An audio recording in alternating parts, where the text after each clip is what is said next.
দৃশ্যটা দেখতে পাচ্ছিলাম যে আপনাদের যে পোশাকটা প্লাস যে সাথে অনেক ব্যাগ, এই পোশাকের ওজন বা ব্যাগগুলোর ওজন কেমন হয়ে থাকে?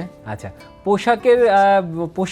এই পোশাকটা এটাকে বলা হয় ডাউন স্যুট বা ডাংরি স্যুট। এটা এক ধরনের হাঁসের পালক দিয়ে বানানো, এটা এবং হ্যাঁ খুবই ওয়ার্ম, এটা বেশ ওয়ার্ম। তবে এটা এমনভাবে বানানো যাতে অনেক বেশি ওজন না, তবে একটু ফ্লাফি জিনিসটা।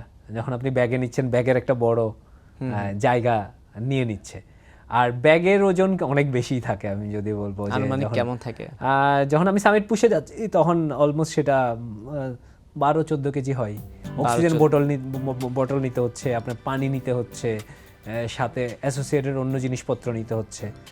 বা আমি যখন আরও নিচের ক্যাম্প থেকে আসতেছি তখন আবার তখন এই ডাংরি স্যুটটা আমি পরছি না, একই সাথে স্লিপিং ব্যাগ নিতে হচ্ছে, আরও ছোটোখাটো টুকিটাকি জিনিস মিলে অনেক সময় সেটা 16, 17, 18 এরকম কেজি হয়ে যাচ্ছে, সেটা নিয়ে ক্লাইম্ব করতে।